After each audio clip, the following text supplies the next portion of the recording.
Assalamualaikum warahmatullahi wabarakatuh. Hai teman-teman semua, hari ini aku ingin berbagi pengalaman ketika aku berada di Turki. Buat teman-teman yang ingin naik balon udara di Turki, pastinya tempatnya itu adalah Kapadokia. Pastinya kalian penasaran dong bagaimana rasanya punya pengalaman naik balon udara di Kapadokia, bagaimana proses perjalanannya, dan bagaimana juga kondisi di sana, alamnya, dan juga berapa biayanya. Untuk tahu semua itu, yuk simak penjelasan berbagi pengalamanku di sini. Sebelum memutuskan untuk naik balon udara di Kapadokia, simak dulu penjelasanku ya, agar kalian punya bayangan apakah sebanding nih dengan kelelahan yang kalian terima nanti, dan juga sebanding gak sih, sepadan gak sih dengan uang yang akan Anda keluarkan untuk pengalaman naik balon udara di Kapadokia.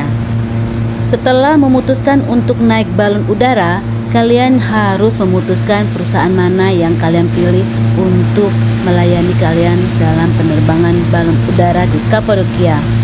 Dan tidak setiap hari juga sih penerbangan ada, karena penerbangan akan diadakan atau tidak itu semua tergantung pada keputusan yang dilakukan oleh otoritas Turki berdasarkan kondisi cuaca setempat. Alhamdulillah guys, setibanya kami di Kapadokia, cuaca sangat sempurna. Jadi kami bisa melakukan penerbangan balon udara keesokan harinya. Setelah memutuskan untuk naik balon udara, kami memesan tiket yang harganya saat itu $280 per kepala. Jadi sekitar Rp4.500.000 untuk per orangnya. Kami diberitahukan bahwasanya kami akan dijemput pukul 4.30 esok hari dengan mobil perusahaan menjemput kami di hotel. Dan ternyata saat itu saya berada di hotel terjauh dari lokasi penerbangan guys. Jadi kami berkeliling, saya dan suami berkeliling bersama driver menjemput para pelanggan atau yang telah memiliki tiket penerbangan Kapadokia di perusahaan yang sama.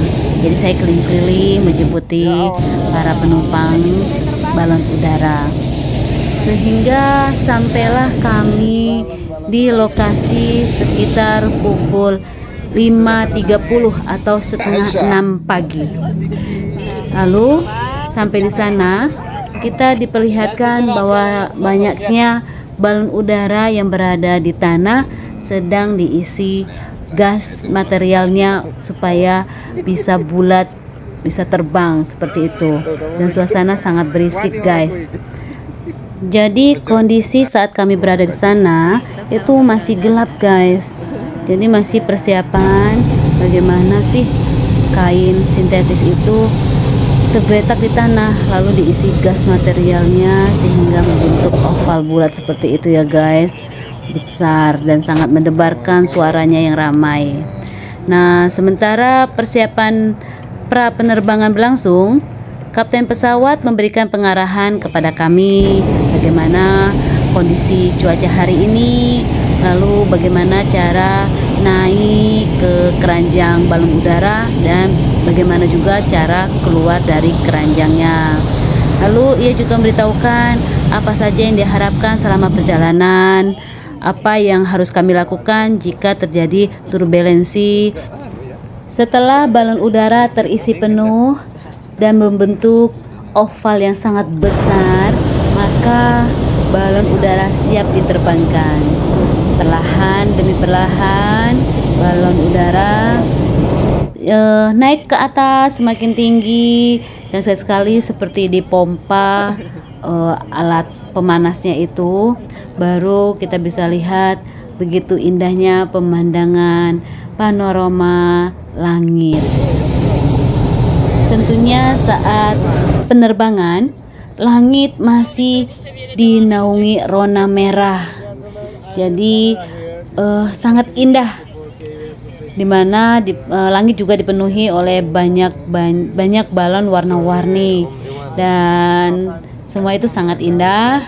Dan saya juga sekali-sekali melihat kondisi ke bawah bawah, bagaimana lembah yang sangat bagus sekali dengan formasi batuan yang berwarna-warni, menambah keindahan pemandangan yang kami rasakan.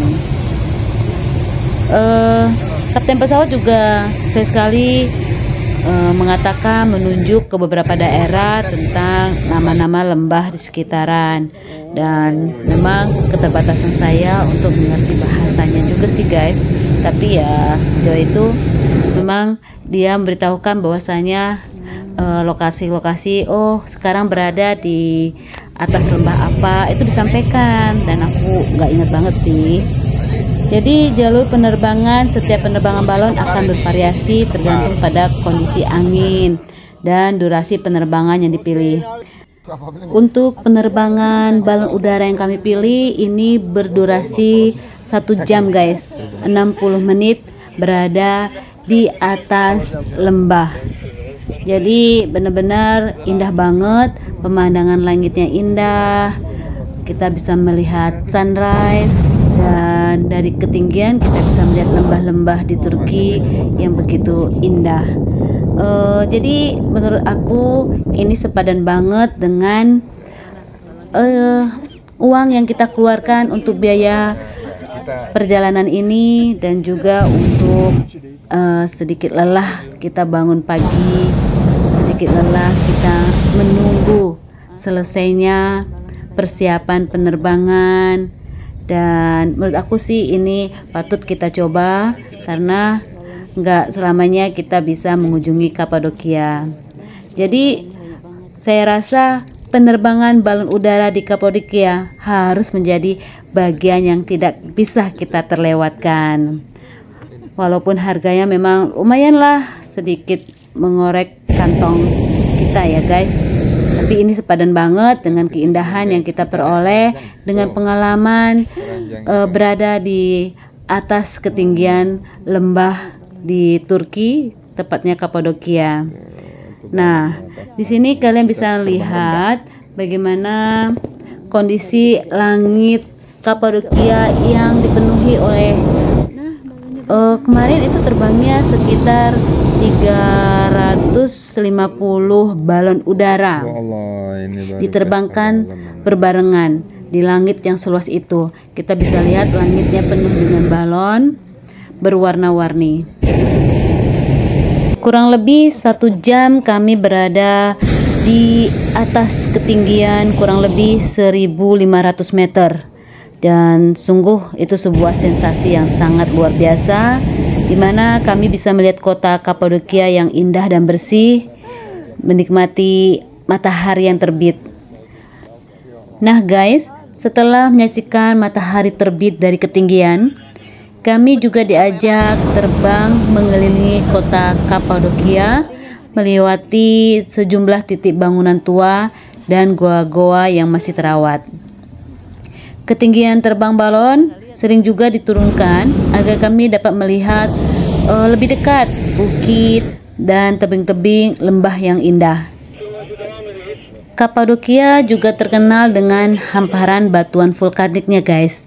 Batuan vulkanik ini terbentuk oleh erosi gunung berapi yang sudah terjadi jutaan tahun yang lalu. Jadi batu-batuannya itu bentuknya unik. Ada yang seperti menara, lembah, goa, kerucut yang lumayan tinggi-tinggi. Ada juga ketinggiannya sangat runcing ya. Jadi benar-benar lembahnya sangat unik. Nah, setelah 1 jam kita terbang, maka kita akan segera mendarat.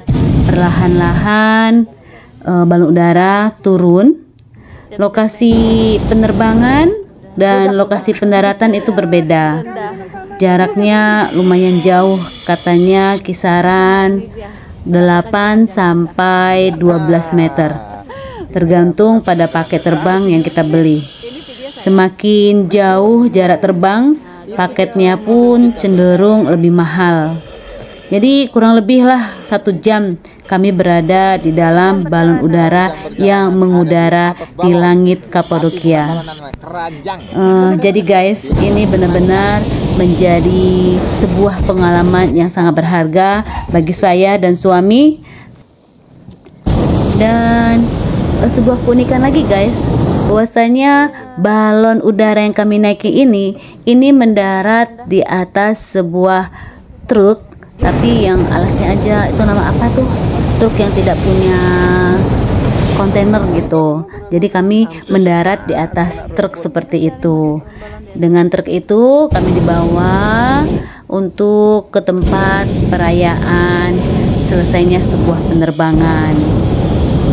Benar-benar ini sebuah pengalaman yang sangat berharga. Selama ini hanya mendengar cerita bagaimana rasanya terbang dengan sebuah balon udara raksasa, dan baru kali ini bisa merasakan langsung, dan memang sungguh sangat seru dan menyenangkan. Perlahan-lahan kita akan melihat tim dari perusahaan penerbangan akan menurunkan balon udara dari menarik ujung balon dengan tali, dengan ditarik beberapa orang, melepaskan kain sintetis tempat merupakan layar balon udara, sampai kami semua turun dari keranjang balon udara siap-siap untuk merayakan. Biasanya disebut dengan perayaan champagne gitu. Jadi di sini yang kita minum bukan champagne beneran ya guys, tapi kita ganti dengan sirup karena banyak muslim di sini. Jadi tidak mengandung alkohol. Ya guys, itu saja yang bisa saya sampaikan. Jadi sekali lagi jangan sampai terlewatkan pengalaman sensasi naik balon udara di Kapadokia. Insya Allah tidak akan menyesal dengan harga yang kita keluarkan. Mudah-mudahan dengan berbagi pengalaman ini bisa meyakinkan teman-teman semua untuk mempersiapkan budget untuk naik balon udara di Kapadokia. Oke guys, demikian saja pengalaman saya. Semoga bermanfaat. Sampai jumpa lagi di berbagai pengalaman lainnya di channel Surya KTB.